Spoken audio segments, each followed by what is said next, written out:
शं वरुणः शन्नो भवत्वर्यमा शन्न इन्द्रो बृहस्पतिः शन्नो विष्णुरुक्रमः ॐ शान्ति शान्ति शान्तिः।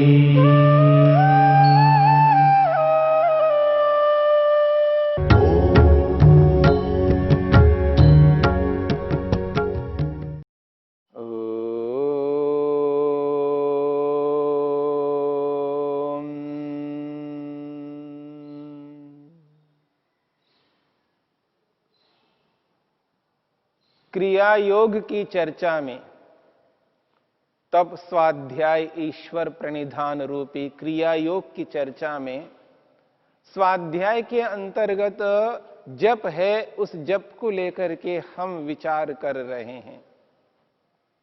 स्वाध्याय के दो विभाग हैं, एक शास्त्रों का अध्ययन करना और दूसरा विभाग है जप करना। जप और शास्त्रों का अध्ययन, ये दोनों को मिला करके स्वाध्याय पूर्ण होता है। केवल शास्त्रों का अध्ययन करना या केवल जप करना, यह स्वाध्याय का अधूरापन है। स्वाध्याय पूर्ण होता है दोनों के माध्यम से, एक ओर जप करना, एक ओर शास्त्रों का अध्ययन करना। शास्त्रों के अध्ययन से ईश्वर का स्वरूप पता लगता है।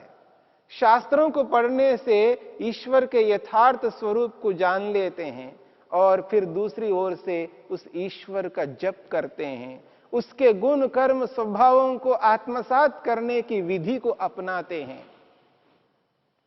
ये जो जप है, इस जप में केवल शब्दों को बोलना ही नहीं होता है और केवल शब्दों को ना बोल करके अर्थ को अनुभव करते हुए जब जप किया जाता है तो वो अर्थ केवल अर्थ ही नहीं है, वो अर्थ पास में ही है, बस उसके साथ ज्ञानात्मक संबंध नहीं जुड़ा है।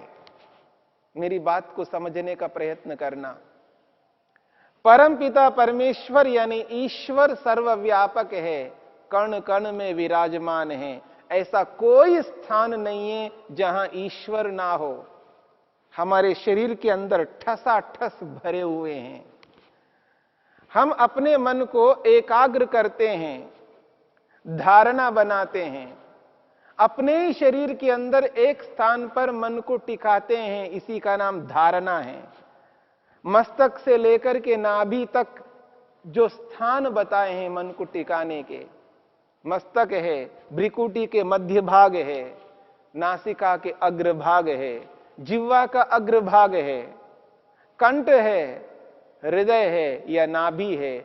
मस्तक से लेकर के नाभि तक जो स्थान है, इनमें से एक जगह पर अनुकूलता से, अपनी इच्छा से मन को टिकाना, और जहां मन को टिकाया वहां भी ईश्वर है। जहां धारणा बनाई, जहां मन को टिकाया वहां भी ईश्वर है, और वहीं पर धारणा स्थल पर ही हमें जप करना है। धारणा स्थल पर ही जप करना है, और जहां जप हो रहा है वहां ईश्वर है। और जिस ईश्वर की व्यापकता को लेकर के जप करेंगे, सर्वशक्तिमत्ता को लेकर के जप करेंगे, आनंद को लेकर के जप करेंगे, जिस किसी भी ईश्वर के गुण को लेकर के जप करेंगे और जिस स्थान पर जप हो रहा है उस स्थान पर वो गुण विद्यमान हैं। मेरी बात को समझने का प्रयत्न करना। ईश्वर व्यापक है तो ईश्वर के गुण भी व्यापक हैं। ईश्वर सर्वत्र विद्यमान है तो ईश्वर का प्रत्येक गुण सर्वत्र विद्यमान है। ईश्वर का आनंद सर्वत्र विद्यमान है। ईश्वर सब जगह विद्यमान है तो उसका आनंद भी सब जगह विद्यमान है। उसकी शक्ति सब जगह विद्यमान है। उसका न्याय सब जगह विद्यमान है। उसकी सुरक्षाएं सर्वत्र हैं। ईश्वर के कोई भी गुण कर्म स्वभाव लीजिएगा, सर्वत्र चल रहे हैं। उसका कर्म सर्वत्र है, उसका गुण सर्वत्र है, उसका स्वभाव सर्वत्र है। ईश्वर से खाली ना उसका गुण है, ना उसका कर्म है, ना उसका स्वभाव है, सर्वत्र ये विद्यमान है। इसलिए जहां धारणा बनाई है वहां जब हम जप करने लगते हैं और जिस गुण को, जिस विशेषता को लेकर के जप करते हैं, वो गुण, वो विशेषता उसी स्थान पर है जिस स्थान पर जप हो रहा है। बस ज्ञान रूप से उस ईश्वर के साथ जुड़ने का काल ही बस बचा हुआ है। उस ईश्वर के साथ ज्ञानात्मक जुड़ने का जो समय है, बस उस समय की दूरी है, बाकी दोनों पास पास में हैं। जिस स्थान पर ईश्वर है सर्वत्र है, तो हमने जिस स्थान पर मन को टिकाया उस स्थान पर भी ईश्वर है, उसके गुण कर्म स्वभाव वहां पर विद्यमान है। और वहीं वहीं जब हम उस ईश्वर का जप करने लगते हैं और वो उस गुण के साथ हम जुड़ पाएंगे, उस गुण का आत्मसात करेंगे। बस ज्ञानात्मक रूप से वहां पर जुड़ने की आवश्यकता है। जिस समय हम ज्ञान पूर्वक वहां परमात्मा के साथ जुड़ जाएंगे और हमारे कर्म शुद्ध हो जाएंगे, हमारा मन शुद्ध हो जाएगा, हमारे यम नियम पवित्र हो जाएंगे, योग के जो साधन हैं उन सारे साधनों को अपना करके जब हम आगे बढ़ेंगे तो यही जप ईश्वर के उस स्वरूप का दर्शन कराने वाला बनेगा। तथा प्रत्यक चेतनाधिगमो अपि अंतराय अभावश्च। ये जो जप है, इस जप का जो फल है, परमपिता परमेश्वर ने हमें ऐसी बुद्धि दी है, ऐसा ज्ञान विज्ञान दिया है, ऐसे साधन दिए हैं जिनके माध्यम से हम ईश्वर को जान समझ सकते हैं। ईश्वर प्रदत्त साधनों को लेकर के ईश्वर को जानने में सक्षम हो पाएंगे इस जप के माध्यम से। इस जप का इतना ऊंचा फल है, ततः प्रत्यक चेतनाधिगम, अंतरात्मा का दर्शन होता है इस जप के माध्यम से। जैसा कि आपने समाधि पाद में इस जप के फल को लेकर के विचार किया था। ये जो जप है, इस जप का इतना बड़ा फल है, अंतरात्मा का दर्शन, आत्म साक्षात्कार होता है। न केवल आत्मा का, परमात्मा का साक्षात भी होता है। इसलिए इस जप को जानना है, समझना है और केवल शब्दों का उच्चारण नहीं करना है। शब्दों के उच्चारण के साथ साथ उस शब्द का जो अर्थ है, उस अर्थ को जानना है, समझना है और उस अर्थ के साथ अपने आप को जोड़ना है। उच्चारण करना, अर्थ को जानना और ईश्वर की उपस्थिति को अनुभव करना, ये तीन काम हमको करने हैं जो जप की विधि में आपके समक्ष रखा गया था। जब उच्चारण करते हैं, उस उच्चारण के साथ साथ हमें अर्थ का भी बोध होना है और अर्थ के साथ साथ प्रभु की उपस्थिति को भी स्वीकार करना है। उदाहरण के लिए, जब व्यक्ति बैठा है, आसनस्थ हुआ है और प्रत्याहार को सिद्ध कर लिया है, इंद्रियों को बाहर के विषयों से हटा करके मन के अनुरूप बना लिया है, शरीर को स्थिर बना लिया है, आंखें बंद हैं और ईश्वर का जप प्रारंभ करना है, तो धारणा भी बनाइए, मन को एक स्थान पर टिकाया है और जहां पर धारणा बनाई है वहीं पर जप प्रारंभ करना है। ईश्वर के एक गुण को लेकर के जप प्रारंभ करना है, ओम का उच्चारण करना है और ओम का उच्चारण करके ईश्वर के एक गुण को सामने लाना है। ईश्वर सर्वरक्षक है और जैसे ही ओम का उच्चारण प्रारंभ हुआ है और मन ही मन उस ईश्वर के सर्वरक्षक स्वरूप को अनुभव करते जाना है। हे परमपिता परमेश्वर, आपने कितनी सुरक्षाएं हमें दी है, कितने प्रकार से आप मेरी रक्षा कर रहे हो, किस किस माध्यम से मेरी रक्षा कर रहे हो। आपकी सुरक्षा के अनंत प्रकार है, विविध सुरक्षाओं में रहता हुआ मैं सुरक्षित हूं। हे परमेश्वर, आप सर्वरक्षक है, मेरी रक्षा इसी प्रकार और करते जाइए। आप मुझे देख सुन जान रहे हैं। आपकी उपस्थिति में उपस्थित होकर के मैं आपकी सुरक्षा को अनुभव कर रहा हूं। ये जो भाव है, ये उच्चारण के साथ में होना चाहिए। ओम का उच्चारण करना और ईश्वर की रक्षा को अनुभव करते हुए उसकी सुरक्षाओं में अपने आप को विद्यमान अनुभव करना और उन सुरक्षाओं को देने वाले प्रभु को भी समक्ष रखना। है प्रभु, आप मुझे देख सुन जान रहे हो, आपकी उपस्थिति में उपस्थित हूं। यदि इस रूप में व्यक्ति जप करता जाता है तो इस जप का जो परिणाम है वो अंतरात्मा का साक्षात्कार, आत्मा परमात्मा का दर्शन होता है।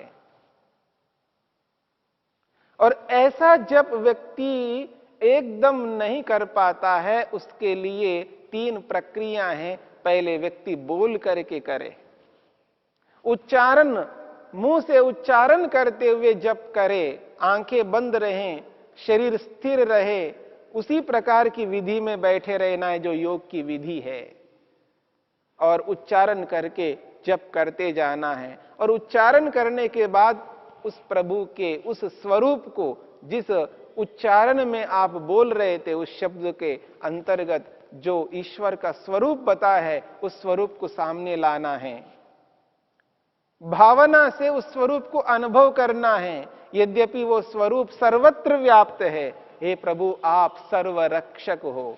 तो ईश्वर की जो सुरक्षाएं, ईश्वर की सुरक्षाएं सर्वत्र व्याप्त है। ऐसा कोई स्थान नहीं है जहां से ईश्वर रक्षा नहीं कर रहे हो। ईश्वर सर्वत्र विद्यमान होकर के सब प्रकार से रक्षा करते जा रहे हैं। वो जो रक्षा है उसकी अलग प्रकार की रक्षा है। प्राणों को निरंतर देते हुए हमारी रक्षा कर रहे हैं। ईश्वर सर्वत्र रक्षा कर रहे हैं, इसका यह अभिप्राय नहीं है कि मैं ट्रेन के सामने जा रहा हूं और ट्रेन सामने से आ रही है तो ईश्वर रक्षा कर रहा है। ऐसी रक्षा नहीं करता है। कोई गोली से मेरे को बंदूक से उठाना चाह रहा है, गोली से मारना चाह रहा है और ईश्वर आकर के बचा रहे हैं, ऐसा नहीं है। इस प्रकार की रक्षा नहीं कर रहे हैं। ये तो हमारी स्वयं की रक्षा है, ये हमारी जिम्मेदारी है, हम इन लोगों से बचे रहें। परंतु यहां जो सुरक्षा है वो ईश्वरीय सुरक्षा अलग प्रकार की है, जो मनुष्यों के क्षेत्र में नहीं आती है। ईश्वर की सुरक्षा ईश्वर करता है, ईश्वर की सुरक्षा को मनुष्य नहीं करता है, और मनुष्य की सुरक्षा को ईश्वर नहीं करता है। दोनों की अलग अलग स्थितियां हैं।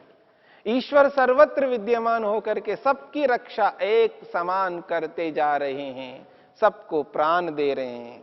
हम नहीं चला रहे हैं अपने आप, सांस हमें नहीं पता है। ये जो सांसें चल रही हैं वो हमारे कारण से नहीं चल रही हैं, ईश्वर के कारण से हैं। ईश्वर हमें जीवित रख रहे हैं, ये ईश्वर की सुरक्षा है।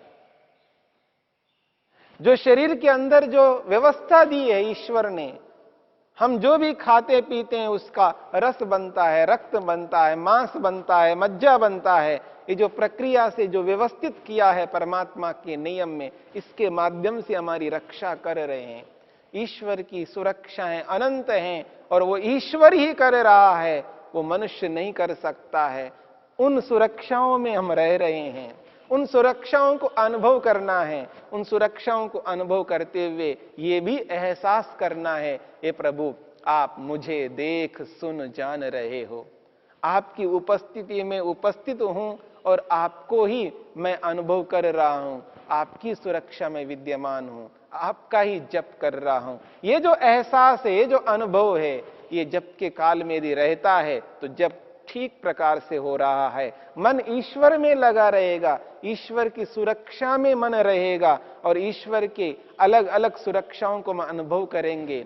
उन सुरक्षाओं को अनुभव करके हम ईश्वर जैसा बनेंगे। ईश्वर जिस प्रकार से सबकी रक्षा करता है, ठीक उसी प्रकार से भेदभाव को भुला करके अपने आप को आत्मस्वरूप अनुभव करते हैं। वसुदैव कुटुंबकम के माध्यम से चलते हुए, सबको अपना मानते हुए सबके साथ न्याय करेंगे, अन्याय नहीं करेंगे, सबकी रक्षा करेंगे। जितना शरीर से हम रक्षा कर पाते हैं उतना शरीर से रक्षा करेंगे, वाणी से जितना रक्षा कर पाते हैं उतना करेंगे, और मन से तो पूर्ण रूप से रक्षा करेंगे। मन से सबकी रक्षा पूर्ण रूप से हम कर सकते हैं। हमारी मन की भावना यदि अच्छी है और अच्छी भावना से सबकी रक्षा यदि मन से करेंगे तो हमारी वाणी उचित निकलेगी दूसरों के प्रति। वाणी से हम किसी का गला नहीं काटेंगे, वाणी से किसी गला ना काटते हुए किसी को बचाएंगे, उसको दुख नहीं पहुंचाएंगे वाणी से।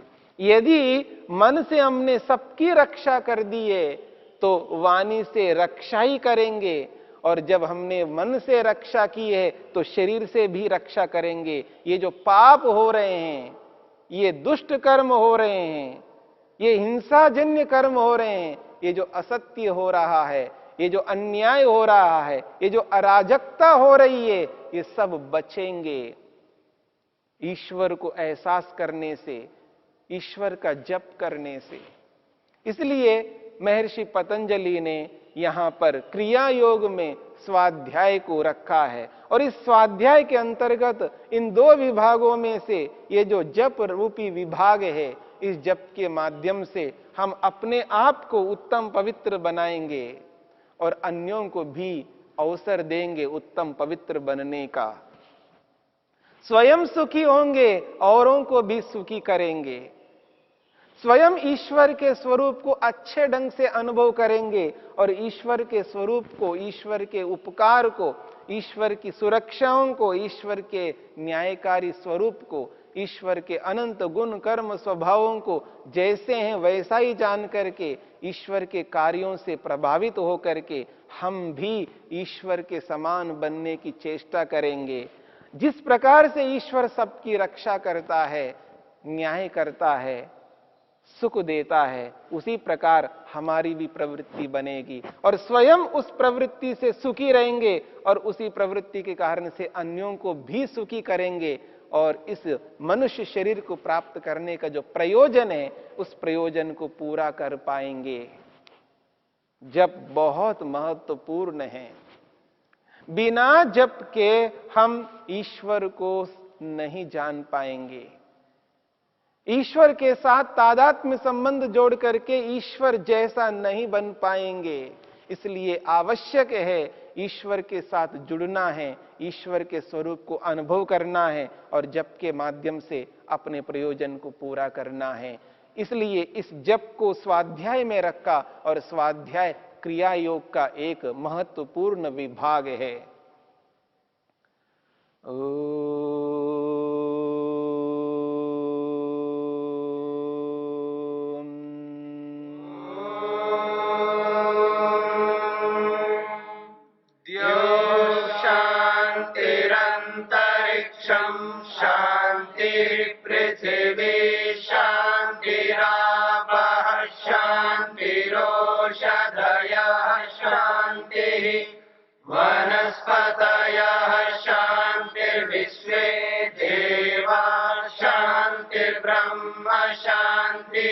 सर्वं शांति शांतिरेव शांति क्षमा शांतिरेधि।